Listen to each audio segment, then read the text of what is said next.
ಕನ್ನಡದ ಕುಳ್ಳ ಹಿರಿಯ ನಟ ದ್ವಾರಕೀಶ್ ಅವರು ನಿಧನರಾಗಿದ್ದಾರೆ.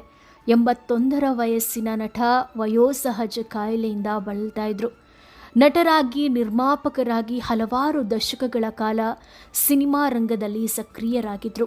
ಕನ್ನಡದಲ್ಲಿ ಹಲವು ಸೂಪರ್ ಹಿಟ್ ಚಿತ್ರಗಳನ್ನು ನೀಡಿದ ಅವರು ಇನ್ನಿಲ್ಲ ಎಂಬ ಸುದ್ದಿ ಸಾಕಷ್ಟು ನೋವುಂಟು ಮಾಡಿದೆ. ಹಲವು ದಿಗ್ಗಜರ ಜೊತೆ ಅವರು ನಟಿಸಿ ಫೇಮಸ್ ಆಗಿದ್ರು. ರಾತ್ರಿ ಲೂಸ್ ಮೋಷನ್ ಆಯಿತು, ನಿದ್ದೆ ಮಾಡಿರಲಿಲ್ಲ. ಬೆಳಗ್ಗೆ ಕಾಫಿ ಕುಡಿದು 2 ಗಂಟೆ ಮಲಗ್ತೀನಿ ಅಂತ ನಿದ್ದೆ ಮಾಡೋಕ್ಕೋದ್ರು. ಮಲಗ್ದವರು ಗೆದ್ದೇ ಇಲ್ಲ. ಅವರಿಗೆ ಹೃದಯಘಾತ ಆಗಿದೆ ಅಂತ ದ್ವಾರಕೀಶ್ ಅವರ ಪುತ್ರ ಯೋಗಿ ಅವರು ಮಾಧ್ಯಮಕ್ಕೆ ಮಾಹಿತಿಯನ್ನು ನೀಡಿರುವಂತಹದ್ದು. ದ್ವಾರಕೀಶ್ ಅವರ ನಿಧನ ವಾರ್ತೆ ತಿಳಿತಾ ಇದ್ದಂತೆ ಕನ್ನಡ ಚಿತ್ರರಂಗದ ಸೆಲೆಬ್ರಿಟಿಗಳು ಹಾಗೂ ಅವರ ಅಭಿಮಾನಿಗಳು ಸಂತಾಪ ಸೂಚಿಸ್ತಾ ಇದ್ದಾರೆ. ಅವರ ಆತ್ಮಕ್ಕೆ ಶಾಂತಿ ಸಿಗಲಿ ಅಂತ ಫ್ಯಾನ್ಸ್ ಕೂಡ ಕೋರ್ತಾ ಇದ್ದಾರೆ.